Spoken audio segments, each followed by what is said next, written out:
শুভেচ্ছা নেবেন বন্ধুরা। লক্ষ্মীস স্টুডিওর নিয়মিত সাহিত্য পাঠের আসরে আজ পাঠ করছি আহমদ ছফার একটি ছোট গল্প কবি। একটু সরে আসুন, এদিকে। এই যে স্যার, এদিকে। পাটা একটু টানুন, ধোয়া পাজামাটায় আবার কাদা লাগবে। সারাটা দিন কেমন কাঠফাটা রোদ্দুর, বিকেল বেলাটাতেই নেমে এলো হঠাৎ বৃষ্টি। উফ, ঝরছে, কেবল ঝরছে, থামার নামগন্ধ নেই। আসমানটা যেন স্যাদা হয়ে গেছে। ভিজে গেলেন যে, কোনার দিকটা একটু সরে বসুন। তিনি খড়ের ছাওয়া চালের ফুটোগুলোর দিকে একদৃষ্টে চেয়ে রইলেন। অসংখ্য ফুটোর ভিতর দিয়ে অসংখ্য ফোঁটা ঝরছে। বাইরের আকাশখানা একটানা কেঁদেই যাচ্ছে। হঠাৎ তিনি মুখ হয়ে গেলেন। তার হাড্ডি সর্বস্ব মুখমণ্ডলে জেগে উঠল গুমট আকাশের মতো একরাশ থমথমে স্তব্ধতা। পরক্ষণেই মেঘ চিরে যেমন বেরোয় বিজুলি, তেমনই বেরোলো এক চিলতে হাসি। ঠিক হাসি নয়, কাঁদবার প্রয়োজন নেই বলে দু ঠোঁট ফাঁক করে ৩২ পাটি দাঁত দেখানোকে অভিধানগতভাবে কি বলা উচিত জানি নে, তিনি ঠিক তেমনটিই করলেন। সাব, অমন মুরগির মতো আড়ষ্ট হয়ে রইলেন কেন? একটু পেছনে সরে পা দুটো ছড়িয়ে আরাম করে বসুন। কিন্তু পেছনে যাবোটা কোথায়? তার মতে সামনে পেছনে নড়ে চড়ে আরাম করে বসা আর বাইরে বৃষ্টিতে গিয়ে ভেজা একই কথা। পচা খড়ের চাল চুয়ে চুয়ে পচা পানি ঝরছে, ছিটকা এসে লাগছে গায়ে। ঘরের মেঝেটা বিশ্রী রকম স্যাঁতসেঁতে হয়ে উঠেছে, কোথাও একটু শুকনো নেই। বৃষ্টির পানি নালার আকারে গড়িয়ে যাচ্ছে।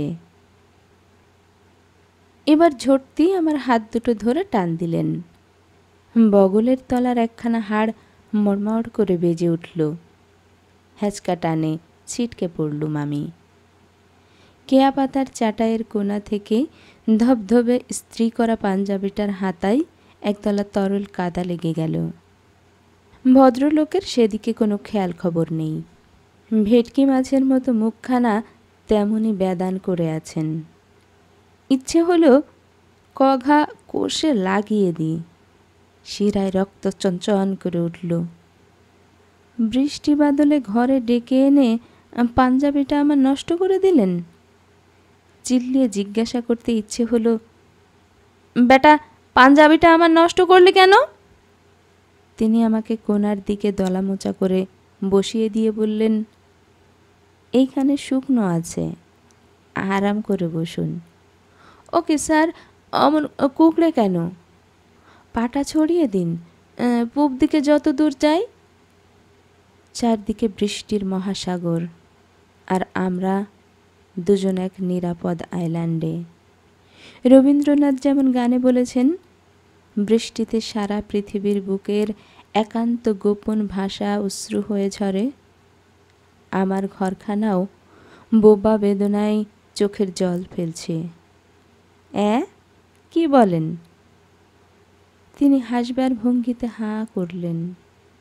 হায়ের ভেতর দিয়ে আলজিপটা দেখা গেল পরিষ্কার। তারপর বাঁশের বেড়ার ওপারের কাউকে উদ্দেশ্য করে আখাউড়ার আঞ্চলিক ভাষায় বললেন, উনসনি, আজ ভাগ্য খুব ভালো গো, খুব নামি দামি মানুষ একজনরে পাকড়াইয়াছি, খুব ভাগ্য ভালো, নইলে তাইনের মতো মানুষ পায়ের দুলা ডানি আমাগো বাড়িতে পড়ে। দেখি এক সিলিম তামুক সাজো, আগুনটা তাজা কয়লার দেবা কিন্তু। ভেতর থেকে তামাকের মাটির হাঁড়িটা থপ করে এসে কাদার উপর পড়ল। ভেঙে যাওয়া উচিত ছিল, কিন্তু কাদার মধ্যে পড়ায় কোনাটা শুধু কাদার ভেতর চেপে বসে গেছে। আমি চোখ পাকিয়ে হাঁড়িটাকে দেখছিলুম। তিনি বলে উঠলেন, দেখলেন তো হাঁড়িটার আয়ু? কথায় বলে রাখে আল্লাহ মারেকে। গিন্নির রোষ থেকে বেঁচে গেল বেমালুম। যেন জীবন্ত কোনো কিছুর গায়ে হাত বুলোচ্ছেন, তেমনি সস্নেহভাবে হাঁড়িটার গায়ে হাত বুলালেন কয়েকবার। তারপর গিন্নির উদ্দেশ্যে বিড়বিড় করে বললেন, তামাক নেই তা আগে বলতে হয়, দোকান থেকে নিয়ে আসতাম। ঘরে মেহমান এলে কি তেমন করতে আছে? রাগ চণ্ডাল, মাথায় চড়লে উঁচু নিচু খেয়াল থাকে না। পাগল, আজ তো পাগল নিয়েই আমি ঘর করছি। কথাগুলো বলে তিনি আমার দিকে এমনভাবে তাকালেন যেন আমিও বলি, হ্যাঁ, আজ তো একটা পাগল নিয়েই ঘর করেন বটে আপনি। ঠিক আছে, হাজেরার মার কাছ থেকে 2 সিলিম ধার নিয়ে আসি। হাজেরার মার কাছে না পাই তো 2 কদম গিয়ে দোকান থেকে দুধলা কিনে আনবো। অবিশ্রান্ত বৃষ্টিধারাকে পরোয়া না করে উঠোনের মধ্য দিয়ে হাঁড়িটা হাতে বেরিয়ে গেলেন। বসে বসে আর কি করি, পচা খড়ের চাল থেকে 4-5টা কেঁচো ঝরে পড়েছে, সেগুলো কিলবিল কাদায় ঠিক ঠিক করছে। একটা চাটাই বেয়ে উঠে এলো ওপরে, সারা গা ঘিন ঘিন করে। ম্যাচের কাঠি দিয়ে ছুঁড়ে দিলুম বাইরে। এ পরিবেশে থেকেও মানুষ কবিতা লেখে? আমার বন্ধু বান্ধব আছে, অনেকে বস্তুবাদী সাহিত্যিক হিসেবে বাজারে নাম কিনেছে, কিন্তু এরকম জীবন্ত বাস্তবের কথা চিন্তা করলেও তাদের হাত থেকে কলম খসে পড়বে। চোখ তুলতেই দেখলুম বেড়ার বিরাট ফাঁক দিয়ে একজোড়া কৌতূহলী চোখ আগ্রহ সহকারে আমাকে দেখছে।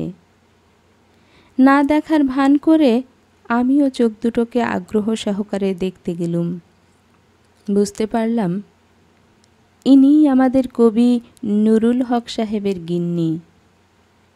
দেখতে লাগলুম সে চোখ দুটো মায়াহীন, মমতাহীন, উজ্জ্বল, তীক্ষ্ণ, তেঁতুল কাঠের কয়লার মতো ধিকি ধিকি জ্বলন্ত। দুর্বোধ্য প্রশ্ন দুটো চোখে বারবার ঝিকিয়ে উঠছে, ভারে বারবার ভেঙে পড়ছে ঋজু দৃষ্টিরেখা। দুটো চোখের মনি চাপা বেদনায় কোকিয়ে উঠছে যেন। বাইরের বারান্দায় একটা ছাগলছানা বারবার ম্যাঁ ম্যাঁ ডাকছে। বেচারি মাঠ থেকে ভিজে ভিজে এইমাত্র এসেছে, চুপসে গেছে সারা শরীর। একটা কুকুর ঘেউ ঘেউ করে বারবার তাড়া করছে। ছাগলছানাটি শিং দুটো সামনে পেতে দিয়েও নিরাপদ না ভেবে ম্যাঁ ম্যাঁ ডাকছে।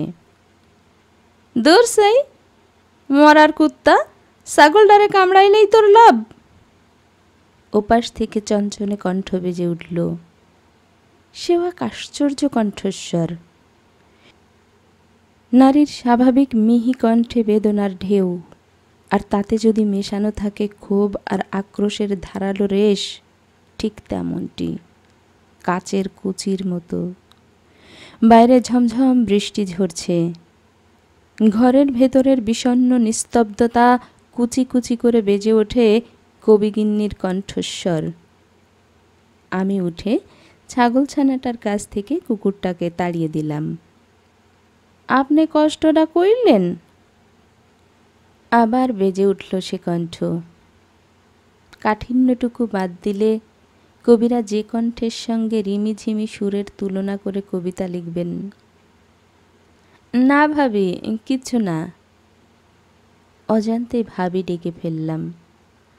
কি যে কন, আপনারা শহুররা মানুষ, গাড়ি ঘোড়ায় চলেন, গরিবের গরদ ভাগ্য গুণে দোলা পড়ছে, ভালোভাবে একটু বইসবার ক্ষমতানি দিছে আল্লাহ। ঘরের মানুষটাও পাগল, দিনের বেলা স্কুলে যায়, রাতের বেলা খালি লেখা বানাই। লেখা কি হইব কন? সত্যিই তো, লিখে কি হবে? কবিগিন্নির কথার জবাব দিলাম না। কবিগিন্নি এবার পাশে সরে এসেছেন, মুখটা দেখা যাচ্ছে। রোগ, শোক, অভাব, দুঃখ কিসের যে স্বাক্ষর আঁকা নেই বলা কঠিন। এককালে খুবই সুন্দরী ছিলেন, সৌন্দর্যের বিধ্বস্ত বিদিশায় দারিদ্র, দুঃখ শিকড় গেড়ে বসেও শুষে নিতে পারেনি সবটুকু। ক্ষীণতম রূপলাবণ্যের অবশেষ এখনও স্নিগ্ধ শিখায় জ্বলে ওঠে মাঝে মাঝে, দৃষ্টিকে আকর্ষণ করে কিন্তু আচ্ছন্ন করে না। কবিগিন্নির কাঁধ বেয়ে শাড়িখানা ন্যাকড়ার মতো ঝুলে আছে, কাঁধ নাড়ার অবসরে অভাবের বিজয় পতাকার মতো দুলে দুলে ওঠে। অভাবের অগ্নিকুণ্ডে তিলে তিলে আত্মবিসর্জন দেওয়া নারীরও এক জাতীয় স্বকীয় মহিমা, স্বকীয় বৈশিষ্ট্য আছে বইকি। কপালে দুটো চোখ থাকলেও তা দেখতে হয়, অন্তরের শিল্পী সুলভ অনুভূতি থাকলে শ্রদ্ধাও জানাতে হয় অন্তর দিয়ে।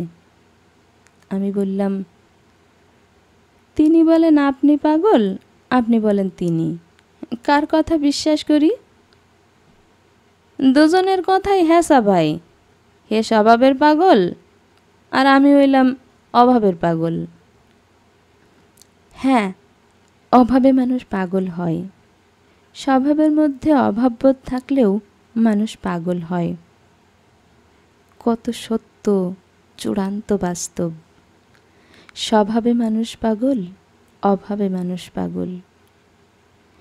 তারপর কবিগিন্নি ঘরের বৃষ্টিপ্লাবিত মেঝের দিকে এক দৃষ্টে তার তীক্ষ্ণ চোখ জোড়া মেলে ধরলেন। ধীরে ধীরে দৃষ্টির ধারটুকু মুছে ঝাপসা হয়ে এলো দুটো চোখের। মুক্তোর বিন্দুর মতো দুফোঁটা অশ্রু জমে গেল। আকাশ জোড়া বৃষ্টির পানিতে সে দুটো ফোঁটার তুলনা নাই। হঠাৎ চমকে উঠে আঁচলের খুঁটে চোখ মুছে নিয়ে হেসে উঠতে চাইলেন। কীটদষ্ট শিউলি ফুলের মালার মতো বিবর্ণ সে হাসি রেখা। কি ভাবি, হাসছেন যে? না ভাই, এমনি। একটি নিঃশ্বাস নীরবে হাওয়ার শরীরে বিধিয়ে দিলেন। বাইরে বৃষ্টি কমেছে। উঠোনের সজনে গাছটার পাতা থেকে টপ টপ চোয়ানো জল ঝরছে। কবি সাহেব উঠোনের মাঝ বরাবর হেঁটে ঘরের দাওয়ায় উঠে এলেন। জায়গায় জায়গায় ছিঁড়ে যাওয়া ভেজা পাঞ্জাবিটা সারা গায়ের সঙ্গে সাপটে ধরেছে। আধময়লা লুঙ্গিখানার অবস্থাও একই রকম। সেদিকে তার খেয়াল নেই। আমাকে লক্ষ্য করে ক্ষমা চাওয়ার ভঙ্গিতে বিনীতভাবে বললেন, ইস, আপনাকে ডেকে এনে এতক্ষণ একা একা বসিয়ে রেখে ভারী অন্যায় করে ফেলেছি। পরক্ষণেই ঘরের বেড়ার ওপারকে উদ্দেশ্য করে আঞ্চলিক ভাষায় বললেন, হাজের আরমা দিল না, একেবারে দোকান থে লইয়া এলাম।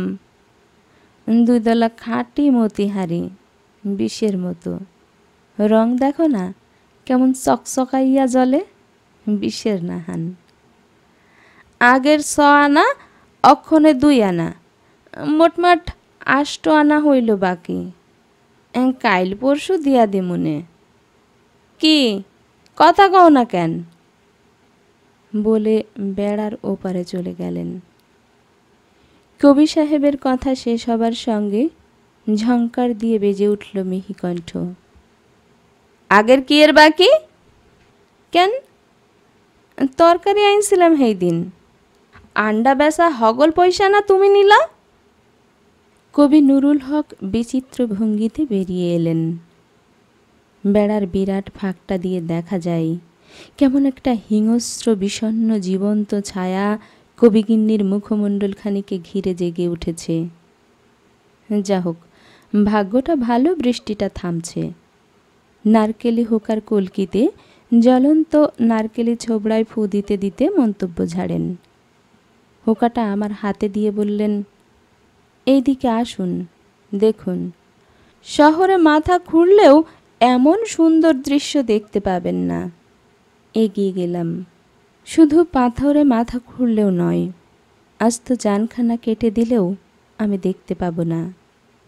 কচি কচি পাটের চারায় বৈকালিক মেঘ ভাঙা সূর্যের চারিয়ে যাওয়া রং, নিতল জলের আরশি, ঘন পাটের আন্দোলিত শীর্ষদেশ, আমি এ তল্লাটে পাটের দেশে নতুন বলে এসব হয়তো আমার চোখে কিছুটা কাঁচা সোনার অঞ্জন মাখিয়ে দেয়। কলকারখানার ধোঁয়ায় আচ্ছন্ন চোখ দিয়ে দেখি বলে সুন্দর লাগে।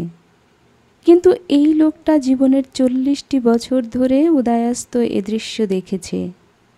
তারপরে কেমনে আকুল আগ্রহ ভরে নিজে দেখে, পরকে দেখিয়ে বলে, দেখুন কেমন সুন্দর। কোথাও আপনি এমনটি দেখতে পাবেন না।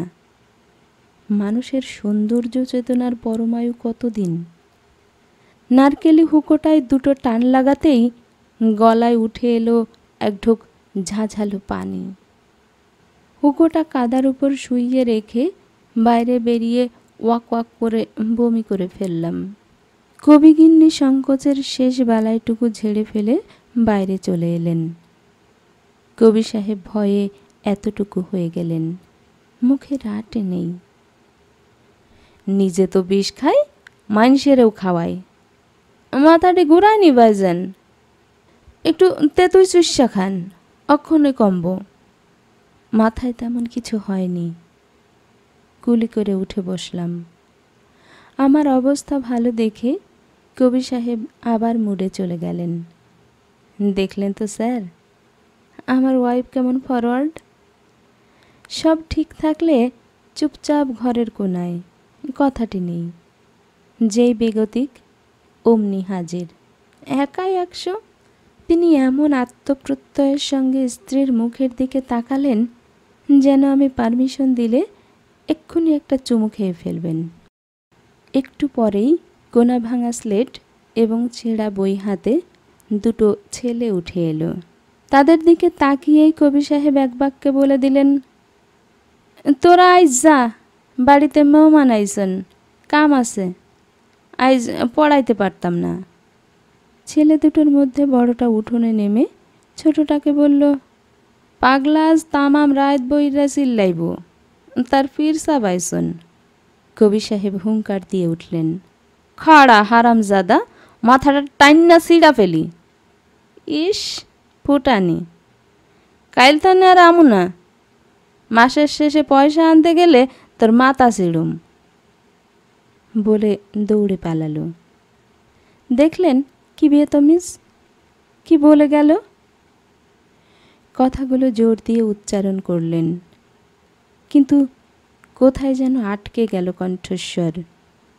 যে পিঁড়িখানার উপর বসেছিলেন তা যেন 7 হাত মাটির গভীরে সেধিয়ে গেল।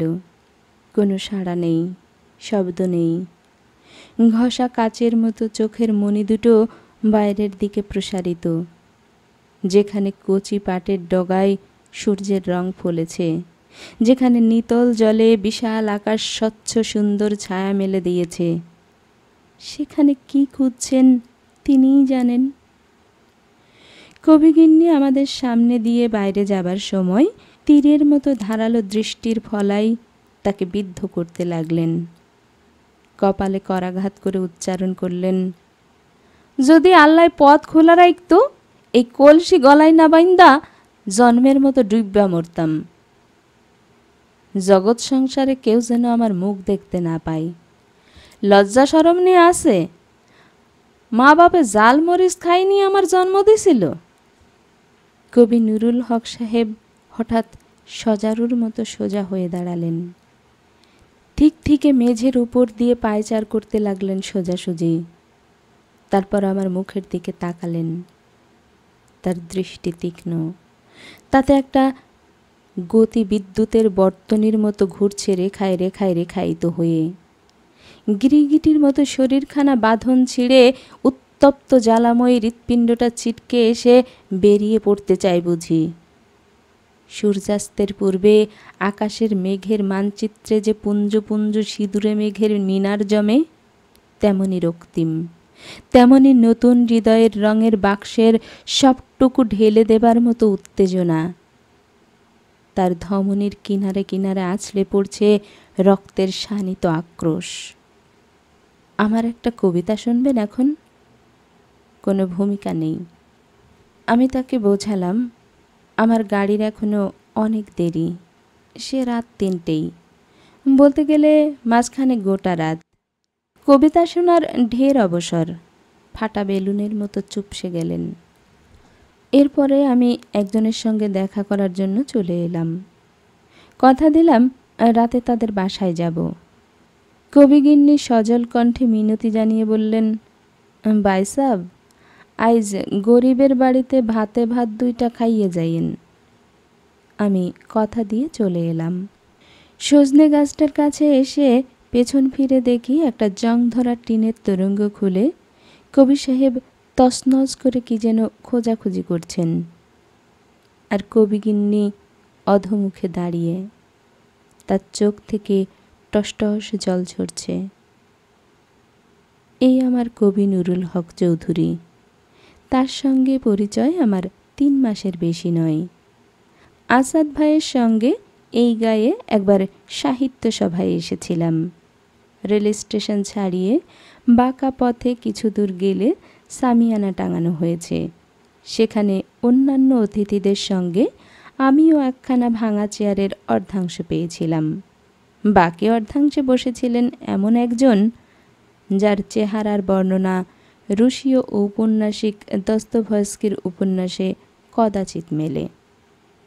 অগ্নিপিণ্ডের মতো গনগনে লাল 2 চোখের তারা, হাত পাগুলো কাঠির মতো, শরীরে কাপড় জামা এমন শ্রীহীন বেখাপ্পাভাবে ঝুলে আছে, দূর থেকে দেখলে মনে হবে খড়ের অপটু হাতের গড়া মূর্তিকে কেউ যেন বিদ্রুপ করে ঢোলা জামা কাপড় পরিয়ে বসিয়ে রেখেছে। হাতে রুল করা 64 পৃষ্ঠার একখানা ডাবল সাইজের এক্সারসাইজ বুক কোলের কাছে ধরে রেখেছেন। সময়ে সময়ে কোনো কোনো পৃষ্ঠা খুলে পড়ছেন। ঘোষকের দিকে একটা কান সব সময় উৎকর্ণ করে রেখেছেন। কোরআন পাঠ, জাতীয় সঙ্গীত, 2 লারেলাপ্পা জাতীয় গান, একটা ধিঙ্গি মেয়ের ধেই ধেই নাচের শেষে ঘোষক ঘোষণা করলেন, এবার স্বরচিত কবিতা পড়বেন জনাব নুরুল হক চৌধুরী। সভার ছেলে বুড়ো একসঙ্গে চিৎকার করে উঠলেন, না না। পেছনের একজনকে বলতে শুনলাম, শালা নুরাইয়া নাকি আজ কবিতা পড়ব বললা 1 মাস যাবৎ না ঘুমাইয়া খালি লাগছে, লেখা লেখা সব নাকি ওই খাতাটার ভিতর থুইছে। আরেকজন বলল, খাতাটা আমার দোকান থানে বাকি নিছে, অক্ষণও পয়সাও দেয় নাই। ঠিক আছে, তারে আজ পড়বার দিতাম না, যখন পড়ব জোর কইরা চিল্লাবো, কি কস? হ হ ঠিক। কবি নুরুল হক চৌধুরী মাইকের সামনে দাঁড়িয়ে 2 হাতে কবিতার খাতাটা তুলে পড়তে লাগলেন। সভার সকলে ভয়ঙ্কর চেঁচামেচি করছে, তিনিও প্রাণপণে চিৎকার করছেন। তার চিৎকার এবং শ্রোতাদের চিৎকারে সভাগৃহ বাজারের মাছের দোকানে পরিণত হলো। আমার ডান পাশের ভদ্রলোক হঠাৎ চেয়ার ছেড়ে উঠে দাঁড়ালেন। 2 ছেলের হাত 2 হাতে ধরে মুখ নেড়ে বলতে লাগলেন, মিটিংয়ের চাঁদা দিচ্ছি আমরার ছেলে মেয়ে কি পুরস্কার পাইল তাড়াতাড়ি না দিয়া এক পাগলারে দিয়া হকগলে পাগলামি শুরু কইরা দিছে, থাকতাম না। তাকে মিনতি করে বসালো ভলেন্টিয়াররা। নুরুল হককে যতই মাইক ছেড়ে দিতে বলে ততই চড়া স্বরে উচ্চারণ করেন। নির্বিকারভাবে পড়ে যাচ্ছেন। পৃথিবীর মানুষের সামনে নিজের ভাষায় কথা বলার অধিকার যেন এই প্রথমবার পেলেন। হঠাৎ একজন ছোকরা ভলেন্টিয়ার গালে ঠাস করে একটা চড় বসিয়ে মাইকের সামনে থেকে তাকে ধাক্কা মেরে নামিয়ে দিলেন। নেমে এলেন নুরুল হক। অপমানে, ক্ষোভে, ধিক্কারে ক্ষয়ে যাওয়া কৃষ্ণ পাথরের মতো মুখখানা এই প্রথম লাল হয়ে উঠল। এক হাতে খাতাটা, অন্য হাতে ভাঙা চেয়ারের হাতলখানা ধরে দাঁড়িয়ে রইলেন। পৃথিবীটা কি দুলছিল? যথারীতি পুরস্কার বিতরণী সভা শেষ হয়ে এলো। সেই থেকে কবি সাহেবের সঙ্গে আমার পরিচয়। সভার শেষে স্টেশনেরই রেস্তোরাঁয় তাকে নিয়ে গেলাম নিজের গরজে। খাতাটা তার হাত থেকে নিয়ে পড়ে দেখলাম। কবিতা হয়নি একটাও, কোনোটাতে জসিমউদ্দিনের ভাষা, কোনোটাতে নিম্ন শ্রেণীর স্কুল পাঠ্য বইয়ের কবিতার ছাপ ঘনিষ্ঠ, কিন্তু ইনিয়ে বিনিয়ে দুঃখের কথাগুলো বলেছে নিজের। তাকে বুঝালাম, দুঃখটা কবিতা নয়। দুঃখের অধিক দুঃখ, আনন্দের অধিক আনন্দ না থাকলে কবিতা কবিতা হয়ে ওঠে না। দুঃখের অধিক দুঃখ কি আমাকে বোঝাতে পারেন? ফস করে জিজ্ঞেস করলেন তিনি। যাতে সব মানুষের অন্তরের গভীর দুঃখ ভাষা পায়। একজনের দুঃখে সমগ্র মানুষের মনের দুঃখবোধ জেগে ওঠে, বললাম আমি। একজনের দুঃখে কি সব মানুষের মনের দুঃখবোধ কখনো জাগে? আমাকে চড় মেরে অপমান করল। তাতে সব মানুষ দুঃখিত হলো? কই, কেউ তো প্রতিবাদ করল না।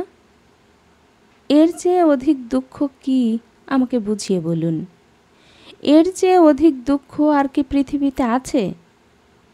এই রকমের দুঃখকে আপনি ভাষা দেন না কেন? যে ভাষায় আপনার মন কথা কয়, অপমানিত হওয়ার পর প্রতিশোধ স্পৃহায় মন যখন পাগল হয়ে উঠতে চায়, মনের সে জ্বলন্ত আগুনের ভাষারূপ দেন না কেন? ঠিক আছে, এবার প্রতিবাদের পালা। খুন কা বদলা খুন। ৬৪ পৃষ্ঠার খাতাখানা খণ্ড খণ্ড করে ছিঁড়ে চায়ের চুলার ভেতর ঢুকিয়ে দিলেন। আগুনের শিখা পাতাগুলোকে নিঃশেষ করছে একে একে। সরু হাতখানা তলোয়ারের ফলার মতো আন্দোলিত করে মুঠি বাগিয়ে দাঁতে দাঁত চেপে উচ্চারণ করলেন, ঠিক আছে, এবার খুন কা বদলা খুন। তিনি আমার কবি নুরুল হক চৌধুরী। আবার তার সঙ্গে দেখা করার কথা দিয়ে চলে এসেছিলাম অন্য দরকারে। হঠাৎ দেখা হয়ে গেল। প্রতিজ্ঞার কথা স্মরণ করিয়ে হিড় হিড় করে টেনে নিয়ে গেলেন। এই কবি নুরুল হকের কথা শুনে আমার এক ধনী শহুরে বন্ধু দাবলে সাবান ঘষতে ঘষতে কেঁদে ফেলেছিলেন। সে রাতে কবি সাহেবের বাসায় খেলাম। লোকটার একটা বউ আছে বলেই বোধহয় সংসারে বেঁচে আছেন। ভাতে ভাত নয়, অনেক কিছু খেলাম, বেশ পরিতৃপ্তি সহকারেই খেলাম। কবি সাহেবের মুখে চাপা বিদ্যুতের বর্তনীটি এখনও স্থির আছে। আমার মনে হলো যুগ যুগ ধরে সাধনা করে আদিম বন্য হিংস্রতার পুষ্পটি ফুটিয়ে তুলেছেন তিনি। সে চোখের সঙ্গে একমাত্র ঘাতকের রক্তমাখা ছুরির তুলনা হতে পারে। টিনের জং ধরা তরঙ্গের ডালা খুলে একতাড়া কাগজ টেনে আনলেন। তাড়া খুলে একটা লেখার উপর বারবার চোখ বোলাতে লাগলেন। মুখে বিড়বিড় করে কি যেন বললেন। নরবলি দেওয়ার আগে কাপালিকদের মুখের ভাষাও বুঝি অমনি করে ঝিকিয়ে ওঠে। এক সময়ে তিনি হনহনে গলায় চিৎকার করে উঠলেন, আমি এক নির্মম পথিক এই পৃথিবীতে। আমার অন্তর ভরা তীব্র হলাহল, বেদনা যাতনা মাখা দুঃসহ অনল, তরল রক্তের স্রোতে লোলুপ রসনা। তীব্র রোষে কয়, মোরে ক্ষমা করিব না। পৃথিবীর পথে পথে হৃৎপিণ্ড ঘষে ঘষে আমি লিখে রেখে যাব, দুর্জয় বাসনা অগ্নি তোমারে প্রণাম। ফুলের বোটায় তুমি রঙ্গিলা মাধুরী, আমার অন্তরে হয়ে চেতনার চুরি। আমি যেন হত্যা করি, পশু হত্যা করি, জীবনের মুক্তি লক্ষ্যে মারি কিংবা মরি। একটার পর একটা অনেকগুলো কবিতা তিনি পড়লেন। আমি হাঁ করে তাকিয়ে রইলাম। কান্না জমে জমে কঠিন হয়ে কেমন চকমকির শিখার মতো ঠিকরে ওঠে। আমার রক্তেও আগুন লাগছে। একজন মানুষের বুকের গভীরে এত আগুন লুকিয়ে থাকতে পারে? আমি কবিতার খাতাটা আনতে চাইলাম। বেছে বেছে কিছু কবিতা কোনো বন্ধুর মাসিক কাগজে ছাপিয়ে দেওয়ার উদ্দেশ্যে। তিনি বললেন, এ কি ছেপে পণ্য করার জিনিস? আমার তেজ, আমার বীর্য, আমার আকাঙ্ক্ষা, সব কিছু পংক্তিগুলোতে আমি মিশিয়ে দিয়েছি। আপনি কি তা সুখী মানুষদের হাতে তুলে দিয়ে মাটি করতে চান? রেখে দিন। যাদের জন্য লিখেছি ঠিক তাদের হাতে পারলে তুলে দেব, নয়তো এমনিই নষ্ট হবে। কেউ ভালা কইতো না তোমারে, কেবল আমারে জ্বালাইয়া মারলা আর নিজেও জইল্লা পুইড়া মরলা। কবিগিন্নির দু চোখে ফোঁটা ফোঁটা অশ্রু। সে রাতে ট্রেনে করে ফিরে যেতে দেখলাম চারিদিকে অন্ধকার, নিশ্ছিদ্র অন্ধকার। তলোয়ারের মতো আমাদের ট্রেনখানা আলো ঝরিয়ে অন্ধকারকে ফালি ফালি করে কেটে সামনে ছুটছে। অতল অন্ধকারে সারা দেশের গোঙানি খনির বুকে হীরার মতো কঠিন হয়ে জমছে। আকাশের তারার ঋষি দৃষ্টি কাঁপছে অন্ধকারের শিওরে। হঠাৎ কবির কবিতার একটা পংক্তির কথা খেয়াল হলো, মারি কিংবা মরি। বারবার উচ্চারণ করলাম। কামরা ভর্তি সহযাত্রীদিগের পানে তাকালাম। তারাও সকলে চোখ মুখ বন্ধ করে ঝিমিয়ে ঝিমিয়ে একই কথা ভাবছে, মারি কিংবা মরি।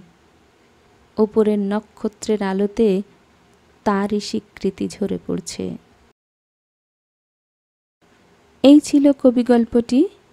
এতক্ষণ সাথে থাকার জন্য ধন্যবাদ।